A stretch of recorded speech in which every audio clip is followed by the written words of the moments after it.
Is there going to be a Mandalorian Season 4? Is Pedro Pascal even going to be in it? What? Stay tuned to find out.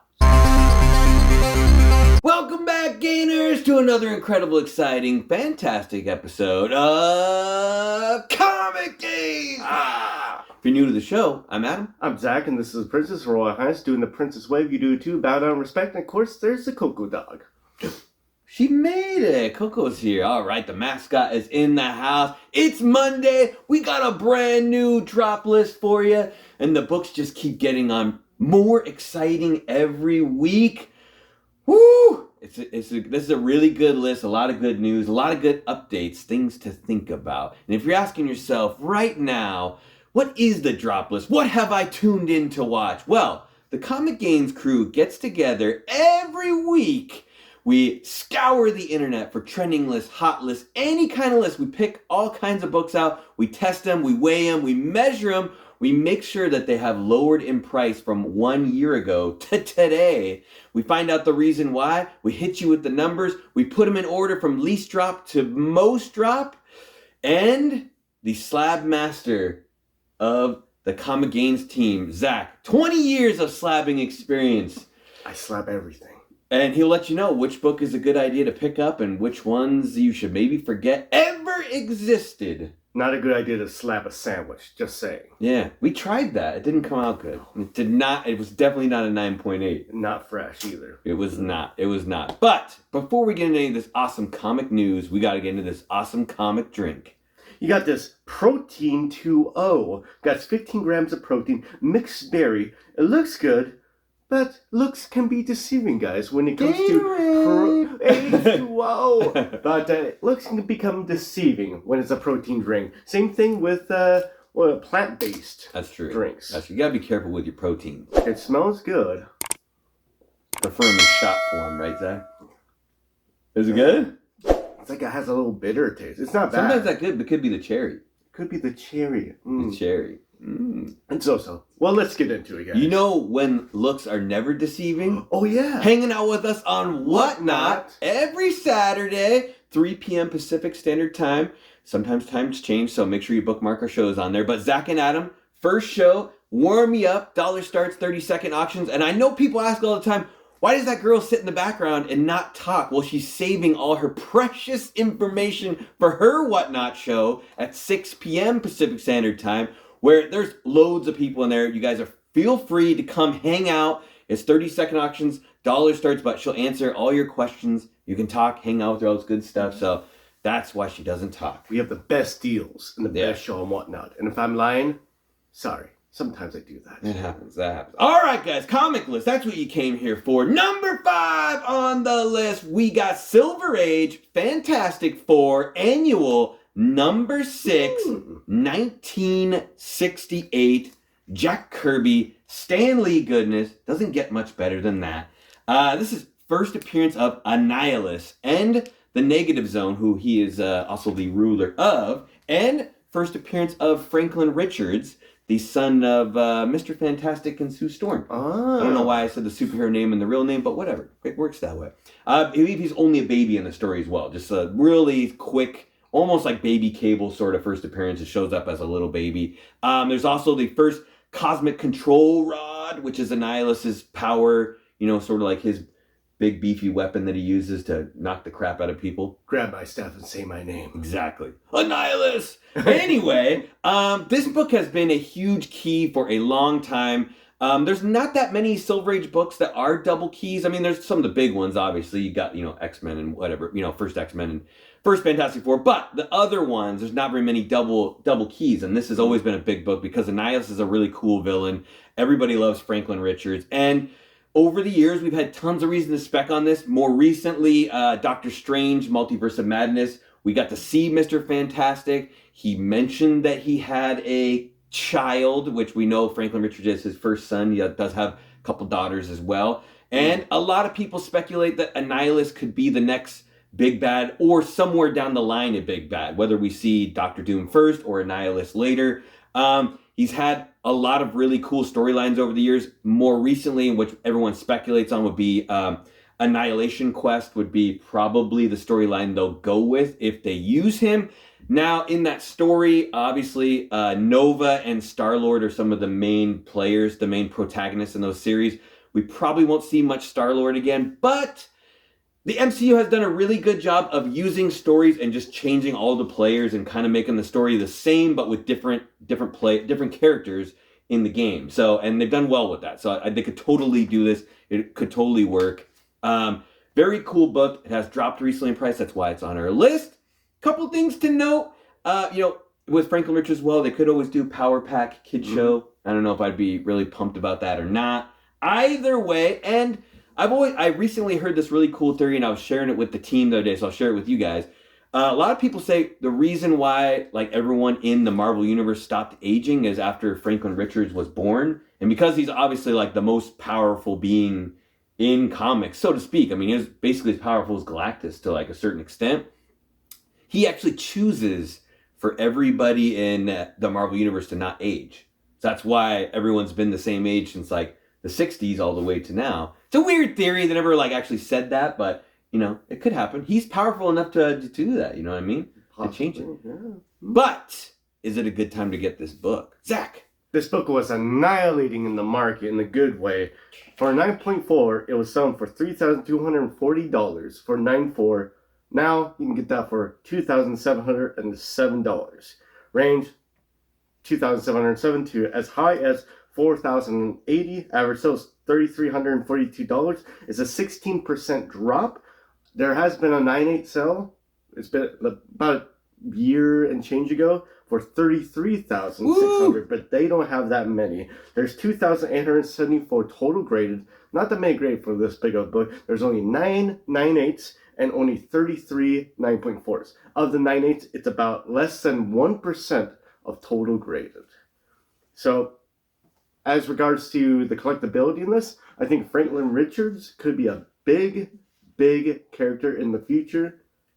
And the 9.4 price is not that bad in consideration of that. And of course, you have a future big hit villain that they could do like 5-6 movies, kind of like whispering about him, or even, like they did with Thanos. I think they could have had more, but they need to be careful about removing awesome villains. That's all I'm saying. Let them live. Let them live. Let them live. I know what they did. They can possibly bring him back with the whole time thing and alternate realities and all that. So he's going to come back, but still. Anyways, I think it's a fantastic price for this book. You can get in a high grade. A 9.4 for about $3,000 for this good of a book. That's a great price. I think that's going to be a lot more in the future. So consider that. I'm going to. Yeah. And then like Zach said, like I found personally these square bound books from the Silver Age are really hard to get high grades. Like they naturally get destroyed just by people reading them. Like you open it up and it folds weird. The way the staples are a little strange on them, it's too bad, but that's why a lot of the reasons these books you don't get too many 9.8s, kind of like the Silver Surfer run as well. Mm-hmm. All right. Let's get into number 4. And strangely enough, every book in this, all the books in this are a set of 5, all go down in age or go up in age as the numbers. So they all, it's interesting. It's kind of weird how that worked out. Marvel premiere number 1, 1972. We're talking Bronze Age goodness. Gil Kane, Roy Thomas. This is an interesting key. It is the rebirth of Warlock. So this is before this book. Adam Warlock was always known as him. So he's just a character, him. He gets in this cocoon. He's made by the Conclave. He pops out every once in a while, gets his butt kicked. He goes back in the cocoon, pops out again, fights a different guy, goes back in the cocoon. Well, finally in Marvel premiere number 1, they're like, let's make him a mainstay character. Let's rename him Warlock. Let's make him really cool. We'll give him this cool gem in his forehead, and we'll explain it later what it is. But right now, he looks like a cool character. And that's why this book is really important. It's a fantastic cover, really good cover. Mm-hmm. And notable in issue 2 of this series, he's named Adam Warlock. So it's Warlock in this one. Gets the name Adam because Adams are awesome. You know how that goes around here. Right? I don't know. But obviously, last year, Guardians of the Galaxy Volume 3 came out. And we got to see Will Poulter play Adam Warlock. It did a really good job. I know it threw people a little bit that he kind of played like a little bit of a dummy, but Adam Warlock was kind of like that in the beginning. He doesn't become this like all-powerful, knowing space Jesus until like Jim Starlin takes over the character and changes him into that, which is cool. People still like that version of him, but it was done really well. I'm assuming we'll see him again. I don't know if we would get an Adam Warlock solo movie, just because I feel like the way they've made that character would be really hard, right? Do you think? I mean, because he was so like, I need somebody to like tell me what to do. Like, it'd be kind of hard for him to be the main character. But you never know. I still think it's an amazing book. Definitely worth owning. Everyone should have this book in their collection if you like the character. Of note, though, if you are a big fan, there are 2 books that are more desirable in the Adam Warlock mythos, and that is Thor 165, which is the creme de la creme, and Fantastic Four 67 are a little bit more sought after. But we're talking Marvel Premiere #1 right now. What are the numbers, though? He was mystical, overpowered Warlock a year ago. For a 9.6, it was $2,640. Now, he just turned out to be a regular old street magician. I thought you were going to say a regular old Adam. I was like, wait a minute. Now he's just a regular old Adam. Now he's going to be a regular old Adam. There you go. At 1,995. Remember, that's 9.6. Range, 960. That's a weird number. And then the high is 2,640. So it was the highest in the entire year a year ago. Exactly. That's why we do $1,607 is the average. There was 9 souls tracked, so it's pretty accurate, pretty dang accurate. There was a 9.8 soul, pretty rare in this book, for $8,000. I'm pretty sure that's kind of low for this quality of book. $8,000 for a 9.8? Yeah, that seems really low. There's 3,387 total graded. 13%, or 13 of them is a 9.8. That's only 1%, less than 1% of the print run. There's 82 9.6s out in the wild. It's about a 24% drop in price. Forgot to say that. So this book, pretty cool. It's very interesting. It's not really his first appearance. It's just him being named Warlock. So it's going to be like Fantastic Four 66, 67, would be the ones that you want to kind of go after a little bit more. And this book, or that, and then Thor 165 would be a good one. Then that's the big dog. That's the big dog. I think would be the logical ones to go after. But not a bad price. I would like to see this book be like, if you want to do it for investment purposes, maybe get it a little lower than this. So maybe go out and find a raw copy of it, nice copy. Hopefully you get a 9.6. Maybe you have about half the value into it after grading and buying it raw and everything, and getting it pressed and cleaned. But if you do it that way, I think this would be a fantastic buy. Yeah, I think like probably 8.5 would be a nice, respectable grade on this book. Mm-hmm. Anything lower than that on a Bronze Age, you could still love it. I still like lower grade books, but for investment wise, it'd be a little tough. Mm-hmm. All right, let's kick it off. Number 3, we're halfway there, guys. We got Star Wars 68, 1983, Gene Day and David Michelini. And this is a fantastic book. It is the first mention of the Mandalorians ever. So we've never heard anything about the Mandalorians until this book. And there's a lot of controversy. For years and years and years, everybody's like, this is the Boba Fett on the cover. Clearly it's Boba Fett. We got Boba Fett in issue 42, but they never really say there's like, he's a bounty hunter. He's not like a Mandalorian necessarily. And we find out later he's not actually even a Mandalorian. He just has the armor. He's not really like follows the religion. But this is the real first appearance of Fen Shazay, who is a Mandalorian and is on the cover. It's also the first full appearance of Dengar, who's a pretty awesome bounty hunter, if you're familiar. Was actually in Empire Strikes Back. We got to see him. Wears that weird bandage thing on his head, but fun character to read. There is some Boba Fett flashback story in the book, so he does show up in there a little bit. But this leads us to our controversy of the day, our quick topic that we'll talk about. Pedro Pascal, there's been a ton of rumors that he is not coming back for Mandalorian season 4. I did, a little bit of research, quite a bit of research, trying to dig into that, see if there's any actual proof or anything like confirmed. I couldn't find anything that was actually confirmed about that. Just a lot of people saying it. He's done some interviews where he was kind of like tiptoeing around the answer, whether or not he was going to come back, whether he never really officially said anything. We obviously had like the big writer's strike and actor strike, so that kind of shut down a lot of the production for season 4. But I would guess he's gonna come back. He's just kind of like, not saying it as much, but I don't see why he wouldn't. The series has been hugely successful.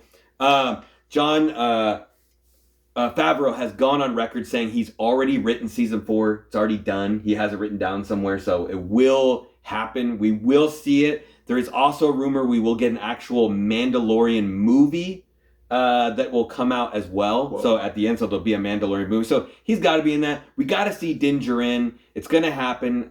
So that would be my best guess. I know a lot of people are saying that Katie Sackhoff might be taking over as the new main character, as Bo-Katan, as they'll just get rid of him altogether and have her be the main character. I don't know if that'd be as good. I like her a lot. I just don't know if she needs to be like the main character. I like her kind of between, like you don't know if she's actually all the way good or all the way bad. And I love it that she's the original voice actor in the cartoon, and then she went on to play the real character as well. Really exciting. There's a lot of stuff we could talk about this. Take a lot of time, but I say he's going to be in season 4. Like I said, there's no hard proof that he's not going to do it. And how hard is it? Basically, he's doing like voice acting. There's like other people inside the armor. 90% of the time, he's not even in the armor. So he just has to talk into a microphone, and half the things he says is like, what? This is the way? This is the way. It'd be like the best job ever. Yeah. And like everyone loves him all the more for it. So love me some Pedro Pascal. Notable to look out for, there is a newsstand edition of this book, and Zach may have some more better numbers on that for you. Well, this book was worth its weight in Beskar armor. It was selling for $1,755. Was the last sale in the year a year ago. Now it's selling for $1,175. It's just regular stainless steel now. Not worth much. Range $810 to as high $1,755. Average sale is $1,217. It's about a 33% drop for a 9.8. There's 4,043. There's 4,043 total graded. There are 198 of them are 9.8s. That's about a 5% of total graded. 9.8 newsstands were selling for about $2,200 a year ago. Now they're selling for $1,481. Not much of a price difference for a 9.8 newsstand versus a direct edition. There was a big difference. There was a huge difference. And that's also about a 33% drop. We actually had this. We sent them personally graded, and we got a 9.8 on that. Newsstand. Yeah. Mm-hmm. And we sold that for about $2,000 during the height. Though there was a little bit higher. There was one little time point that this book was selling for about $3,000. Ooh! I wish you would have got that extra $1,000 out of it, but oh well. Bakers can't be choosers. I'm a baker. Anyways, begging for more money. Anyways, yeah, fantastic book. Great cover. I like the yellow. It really pops. Mm-hmm. It's gonna always be a great Mandalorian key because technically it's the first Mandalorian that they showed in comics. Technically, and of course, not Gengar. Is it Gengar? Dengar. Whatever. Anyways. I think this book is still a fantastic buy. Again, you probably want to go after, ideally you'd want to go after the newsstand, but sometimes you just go after direct edition. Get it, I don't know, about $1,000 would be a pretty good price. And it will go up in price for sure. Best way, once again, try to find out in the wild. We did, and we killed it on this book. Fantastic. Yeah, so try to find it raw in the wild, nice copy. And try to hit that 9.8 and to decide whether you want to sell it after that, because you might be able to get it for a pretty good price and get those gains. There you go. There you go. All right, guys, let's switch gears a little bit. Let's start talking about DC. Everybody likes DC, right? We like some DC every once in a while. We got number 2 in the house, and because we love you guys so much, we got a double. We're going to do 2 books at number 2. Surprisingly enough, they're kind of similar in drop and similar in price. We got Batman 655 and also Batman 656. Didn't seem right to split those up, right? No.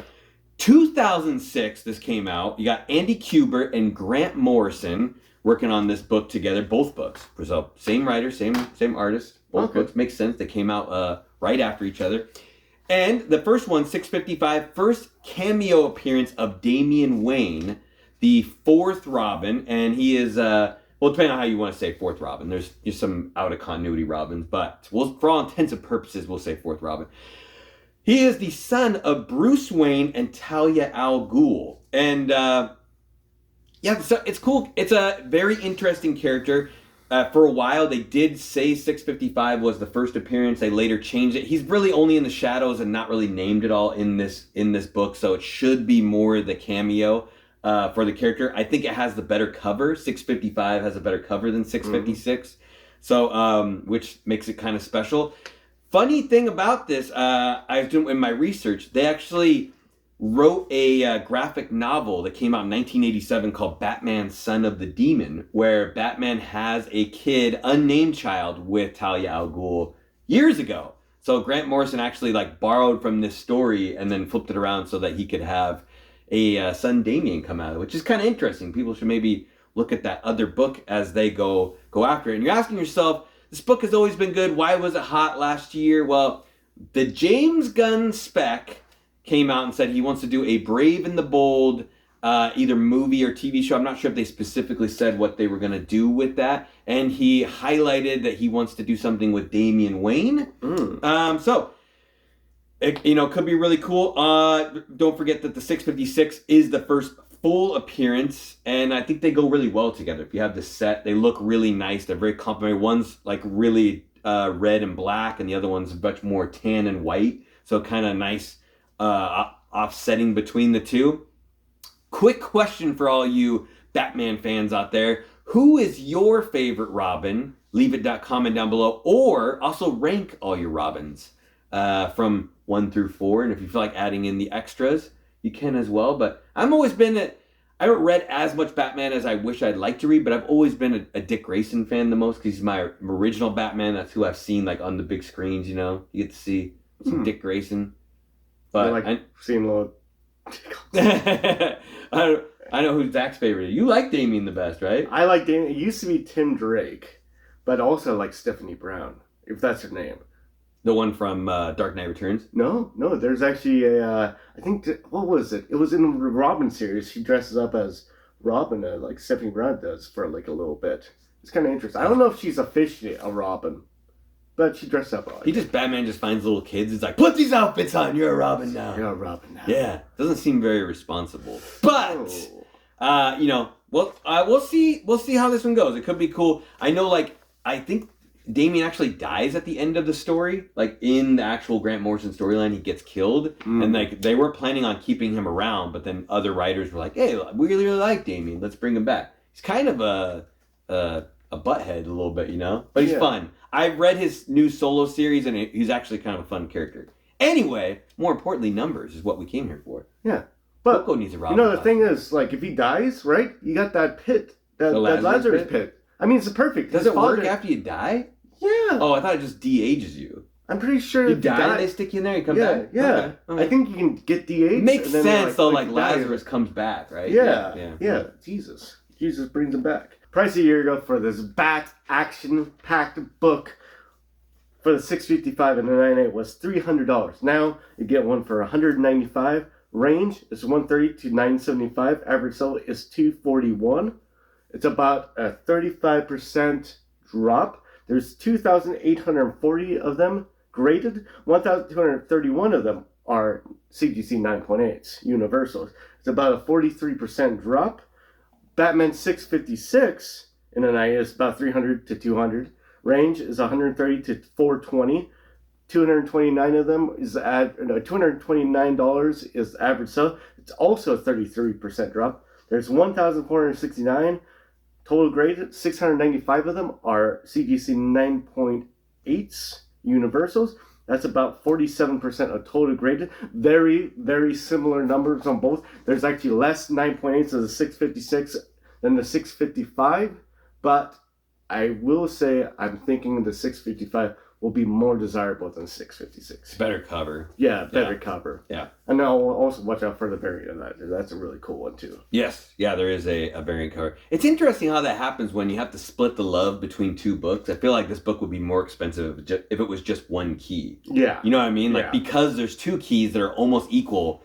no one's really like officially decided one way or the other. So like it kind of lowers the price of both of the books. Yeah, a little bit. Yeah. Or else it'd be a $400 book. Probably, because I mean, Damien's obviously a big character. All right, and you know what's better than one Batman key on the list? Better make it 2 Batman keys, because the number 1 book of the week is Batman 666. That can't be lucky, right? No. That's not lucky at all. 2007, also Andy Kubert and Grant Morrison. Probably the better of the 3 covers. Maybe. It's a good cover.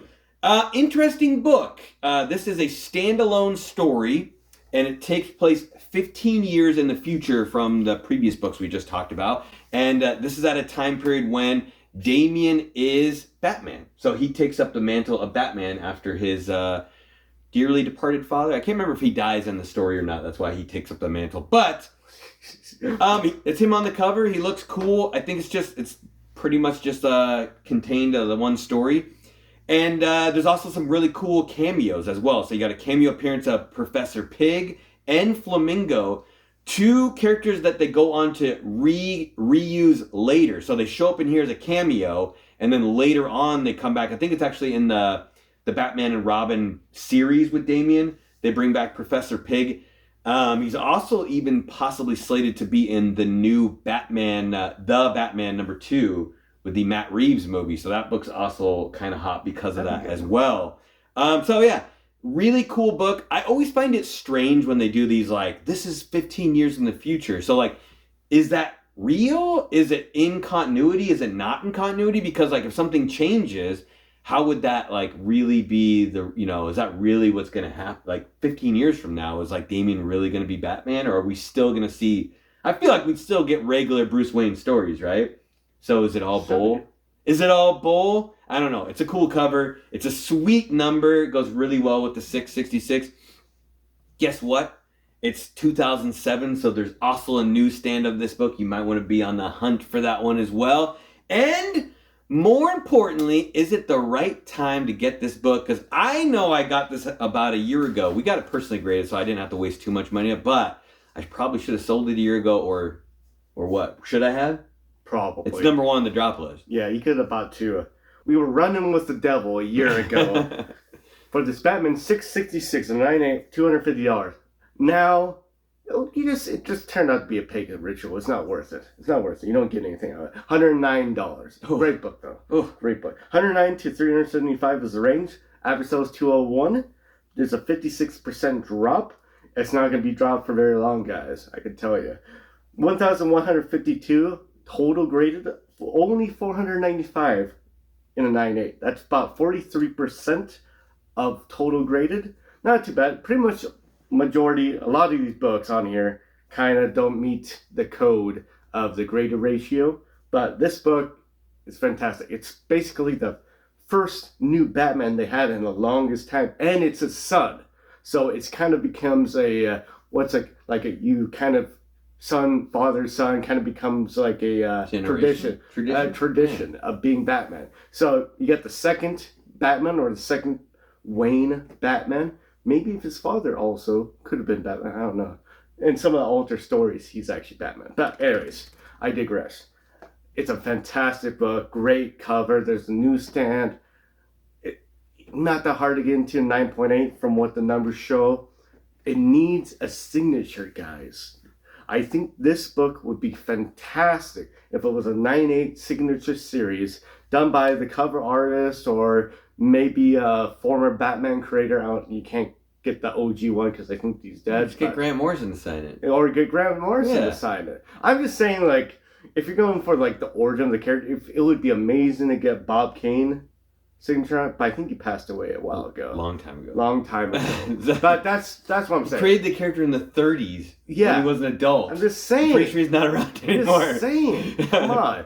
Ideally, you want to get a signature series on this book, and this would make this book have major gains.